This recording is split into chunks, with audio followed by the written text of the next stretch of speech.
Hello and welcome to Slippery People. I'm Liliana Velasquez, and this week I'm introducing you to artist, do-it-yourself professional, and a very eclectic human being that is a very big member of our Sunday Slips family, Angela Scrivani.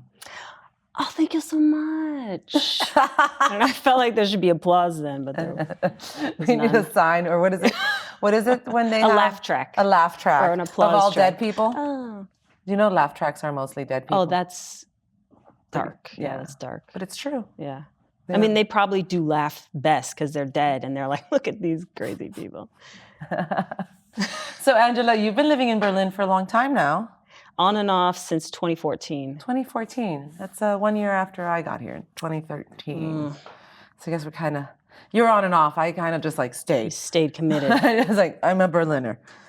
So I ask all of our guests 3 questions, the same 3 questions until we have you back as a second time guest.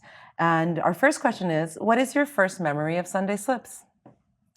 Well, I was living by the canal and Sunday Slips was at Ligari. Oh. I was like, I gotta do something with myself here. And I looked online and saw there was a comedy show nearby, walking distance. That was helpful. Walking That is always distance, helpful. yeah.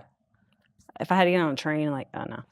I mean, you don't really ride trains, Angela. You're always on a bicycle. It's true. It's a Even 30, today that it's true. snowing out, I looked out the window and I saw the bicycle.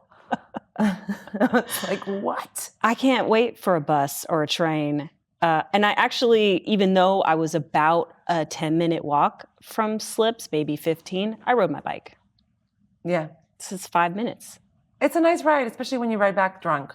Yeah. It's a lot faster. You don't remember. No. Yeah, and then you're just home, and it's great. Yeah. Yeah.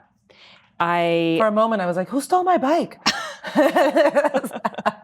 Yes, I'm borrowing Liliana's bike right now because mine was stolen, and then my other one broke in half. And In half? yeah, in the middle of a puddle. That was fun. I was like, oh, Like I'm gonna the ride my frame? bike through this puddle. I'm so smart. I got on my bike because I was walking with people. I got on my bike, rode through the puddle, and it broke in the middle of the puddle, like smashed in half. I was soaking wet. I'm like, wow, that really That's did some type exactly of karma. not work That's out. some type of weird. It's like it's the law of balance. If you try and avoid something, it will happen. Were you avoiding the puddle? Physics, Liliana.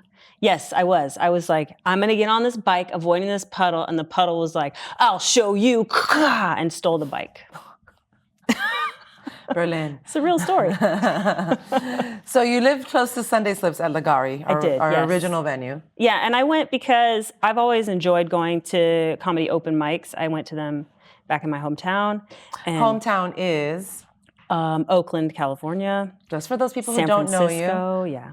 For those that don't know where Oakland is. the 100,000s of followers that we have that are watching, Angela. Yes, none of them know where Oakland is. None of them know where Oakland is. Except for the people I share the link with. They'll be like, yes, we do. I'll be like, Oakland. So you enjoyed open mics back home. Yes. San Francisco, I would go regularly. I did a couple. Oakland had one I would go regularly. So when I came here, I thought, maybe I'll just find a mic. And you were close by. So I started going. But as you a didn't guest. sign up for a while. You were an I was a guest audience for member years. you were a Yeah. guest for years. Yeah. I preferred it that way. I prefer when you get on stage. We need a voice Fair like enough. yours. Fair enough. I struggled to know what to say on a stage in Berlin, coming from the background that I come from. I really struggled to figure out a way to relate because I felt like some of the things I had to say were just going to be like, whoosh. But I think that happens in regular conversation with you. Yes. It's my life, yeah. Not with everybody, but yeah. No, I mean, we can go on tangents together about physics and, life planning, or what is it called? Human design? Human design. I'm like, life planning. It's the same difference. Kind of similar. Yeah. I mean, life is all just about planning and then getting it wrong. Yeah. Do you And remember then your first planning time again. on the stage at Sunday Slips? I don't remember.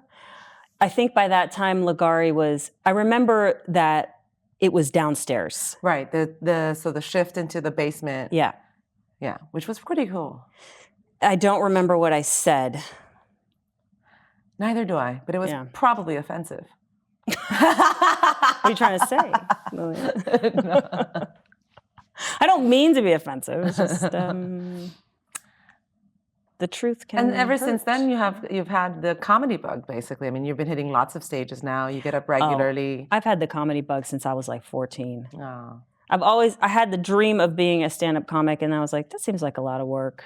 Maybe I'll do it when I'm older.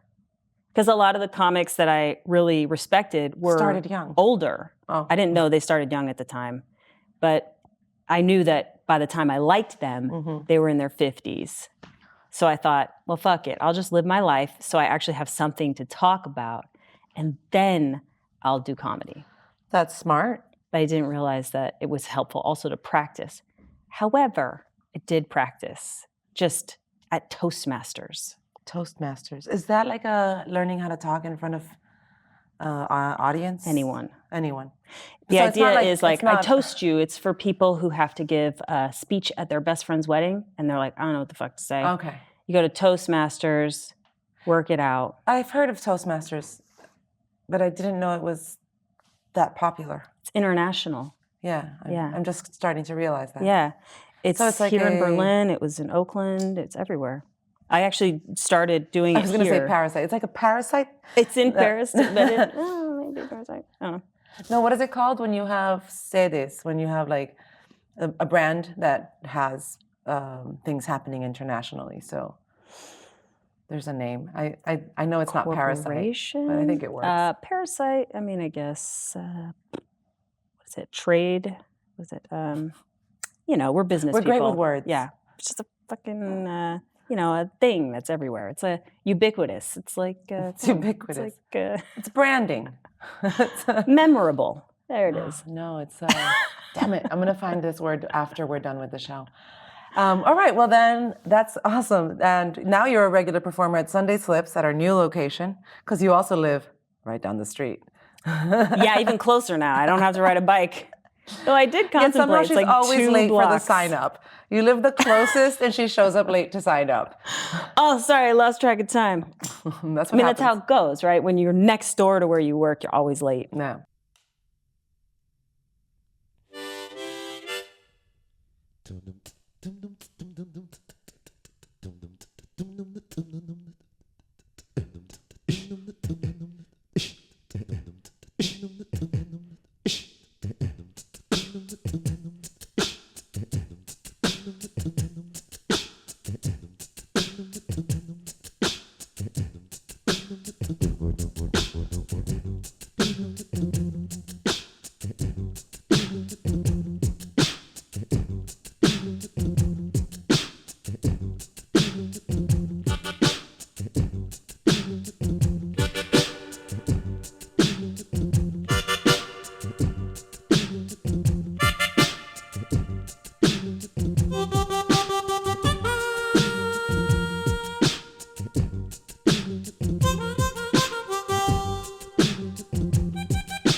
Some money. I need some money real fast.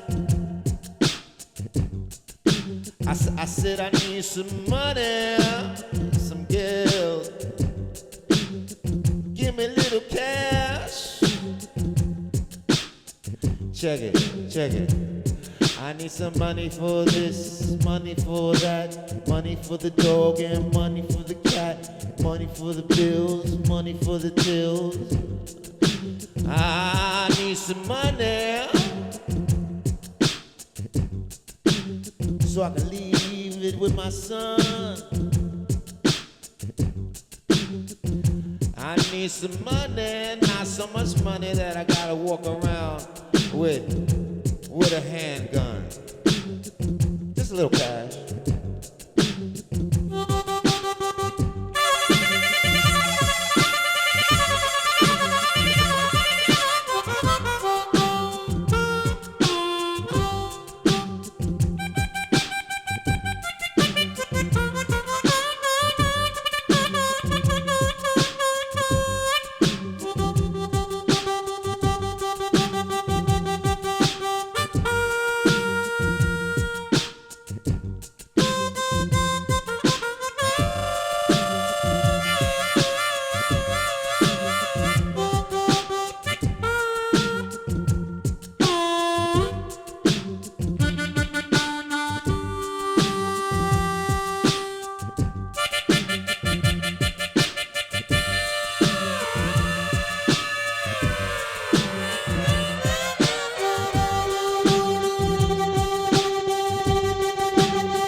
So my next question for you is one about growing up and looking at your life now, what you've been through. What would you tell younger Angela Scrivani?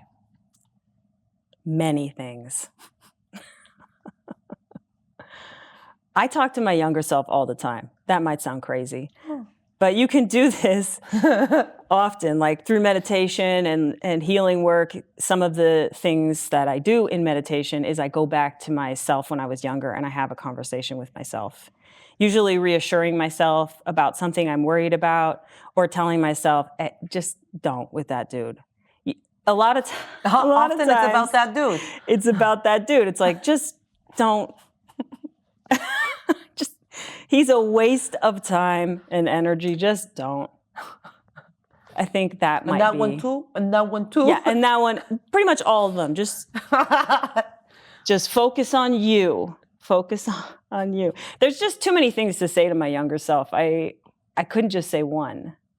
Well, honestly. I'm glad that you're actually having conversations with your younger self often. Every single day. See, I only do that when I'm at therapy. And she's like, what would you tell little Liliana? And I'm like, oh, you'll forget this. I mean, are we talking about little Liliana, like, are we talking about little Angela, like, in the womb, at 2, I don't know. 5, I don't know what younger 7, self you talk to. At 10. You talk to your younger self in the womb? Oh, yeah, you can go all the way back to the womb, which is where a lot of programming happens because it's emotional imprinting.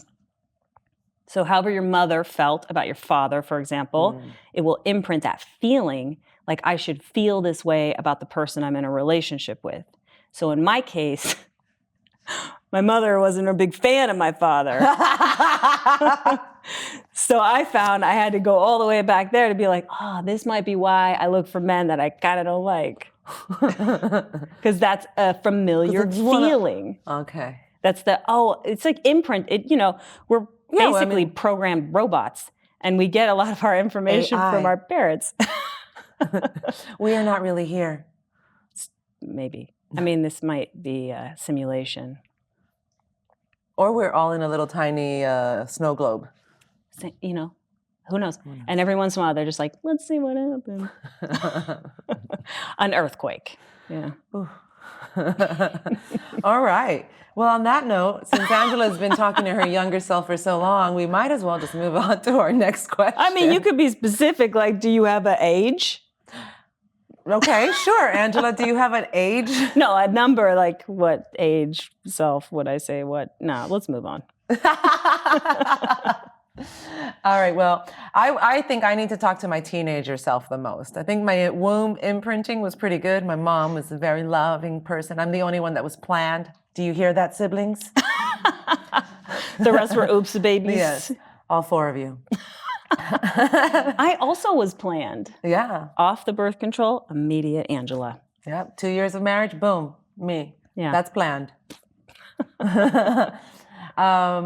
Yeah, but I think I would go back and talk to my teenager self quite a bit. Yeah? She went through a lot of stuff. Had a hard time. Just a lot of judgment, lots of, shame, association, and being told, you're crazy, estás loca. Yeah. Which is Spanish term for drugs or sexual or anything queer or outside of the norm. They just call you crazy.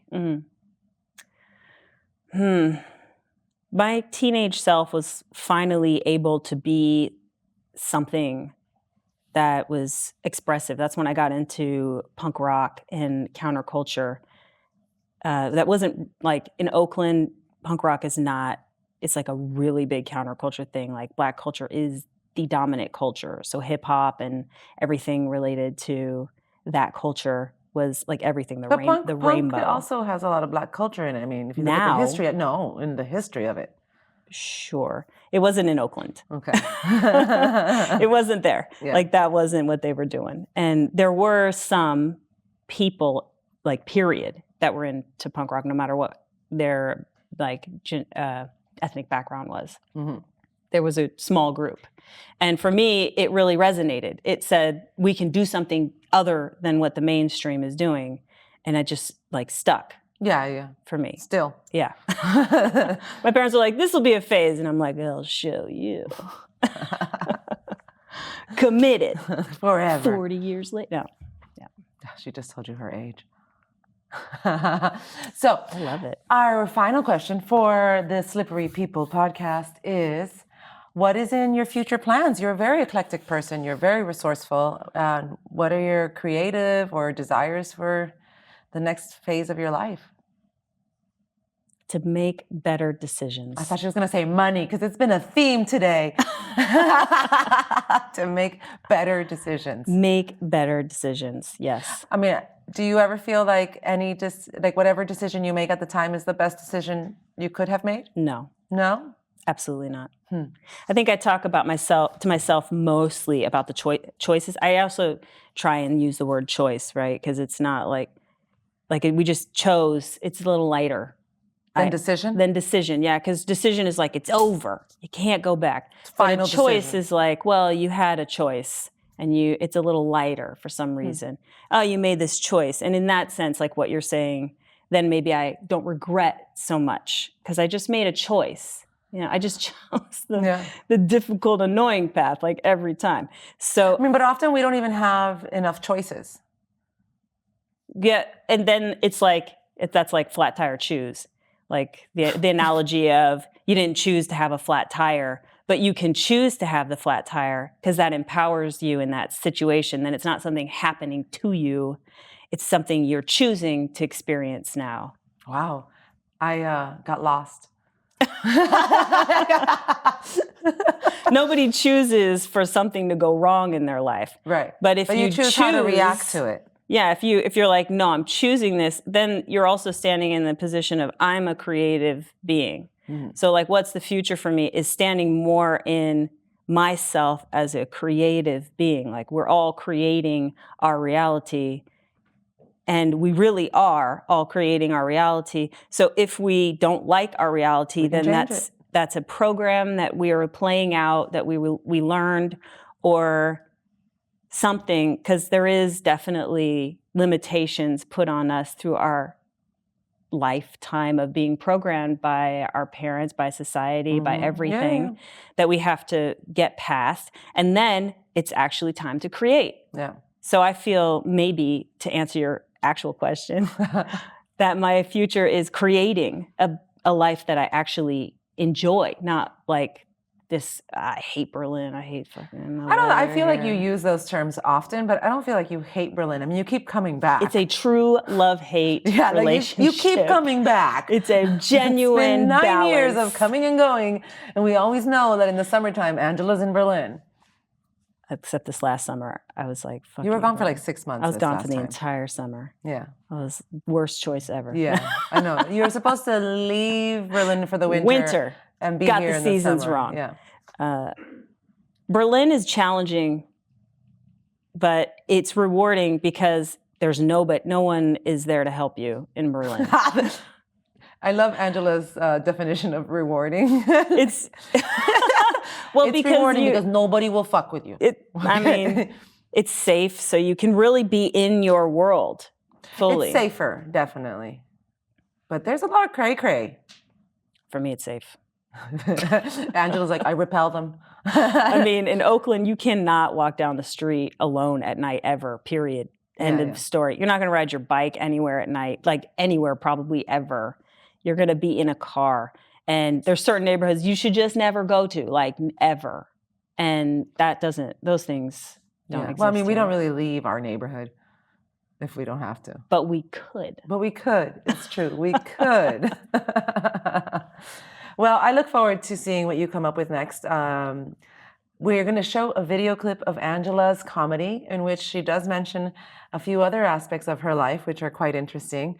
If you live in Berlin and you need a handy person, check her out. She's not only going to change your tire, but she'll change your lights. I'll give you light. Yeah. So, Angela, thank you so much for being here. Yeah, thanks for having me. This is Slippery People. I'm Liliana Velasquez. And this is Angela Scrivani. We will see you at Sunday Slips every Sunday, no matter what. And we will also see you every Sunday at our podcast, our YouTube channel here with Wave.Studios. It's wonderful to collaborate with all of you. Thank you so much. Click, comment, like, share, do all those things that you're supposed to do. Subscribe. That's the one. Thank you so much. I'm from Oakland, California. Most people have not heard of the place. They usually hear Auckland, New Zealand when I say it, which is known for like beautiful paradise, fucking gorgeous landscapes. I mean, Oakland has that too, but we also are known for high rates of homicide. Woo! So I came to kill. I recently visited my hometown, and my family was like, is it cheap there? Should we move? Is it true the whole country's Nazis? I was like, well, I don't really know. But they do have this thing that they fucking trust. They have this trust thing. Like when you go to get on the train, there's no turnstile. They just trust that you're going to buy a ticket before you get on the train. My friends are like, why would you ever buy a ticket? I have no idea. I often don't. They also trust sometimes, like the postman comes to your door and they're like, oh, hey, will you take this package for your neighbor? I'm like, I don't know that fucking person. Yeah, I need to leave. Will you take this package for your neighbor? And they trust you not to open that shit and sell it on eBay Kleinanzeigen. My friends are like, what's that? I'm like, oh, that's the German Craigslist. What do you do for a living is a top question. What do you do for a living while you're there? Because, you know. Well, I wanted to be an expat, but it turns out I'm just an immigrant. So I do handiwork. Yeah, I install light fixtures, curtain rails. If anybody needs anything, this shit doesn't pay. So let me know after the show. But they don't call it a handy person in Berlin. They call it, or Germany, they call it a hand worker, which I think makes me sound like I give hand jobs for a living. My German friend said it's because I'm mispronunciating. It should be Handwerker, which I think makes me sound like I give German hand jobs. I don't know what a German hand job is, but people always laugh. I'm like, what is it like? Einstein. I don't know.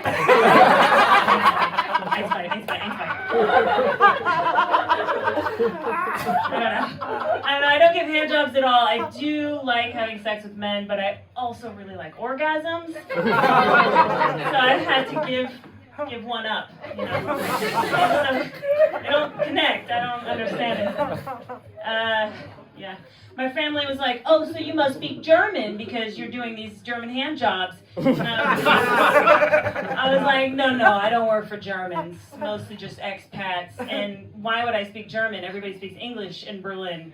Also, whenever a German talks to you, all they're saying is, yes, well, you see, but here's the thing is that you are doing it wrong. But they never say it that efficiently. Ever. They're always like, yes, you see, but here's the thing that you are doing it wrong, and now I will tell you the history of why you are doing it wrong from 3 different angles so that you understand. What is this saying things 3 times? It's so much easier for me to say it in my own mind.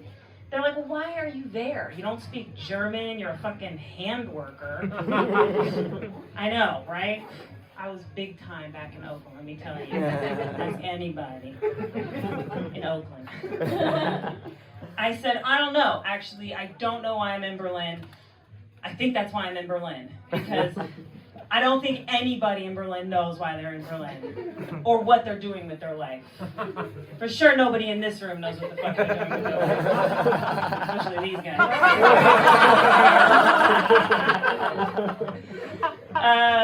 My family is very large, Italian and Lebanese, and they immigrated to the United States 100 years ago, and since then have just made babies. So I said, what happens to a woman in the family if she doesn't make a baby? And they were like, well, obviously she becomes a lesbian. And I was like, wrong answer.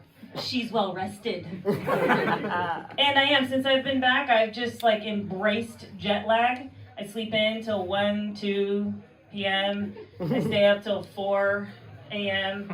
because I realize everyone in Berlin is jet lagged. My family specializes in making things from scratch, and at family functions we would talk about the food. They would say, oh my god, this fucking pie is delicious. Who made it? I did. I made it from scratch. Oh my god, this salad dressing is amazing. Who made it? And I'd be like, I made it from scratch. What the fuck is scratch? And where can I find this miracle product? Because I'm pretty sure if I can just find some scratch, I can run away from home. It's what I thought when I heard that shit. And so one day in the grocery store, I said to my father, excuse me, Dad, where's the scratch? I was young, you know. And he looked down at me and he said, what? The scratch, Dad. You know how Mom and her fucking sisters are always... I said fuck at that age because I'm from Oakland. Fucking sisters are like, I made it from scratch, I made it from scratch. Where is the scratch? Now, I imagine this to be an entire fucking aisle in the grocery store. All the shit you could make from scratch. I couldn't believe that I had been to the grocery store as many times as I had and never noticed the scratch aisle. What the fuck was I doing? I didn't even understand why we were shopping in any other aisles. Just exclusively scratch. That shit is delicious. Fuck. And he said something to me. I don't know what it was, but I'm pretty sure he destroyed my life because now I'm giving German hand jobs and performing open mic comedy in Berlin.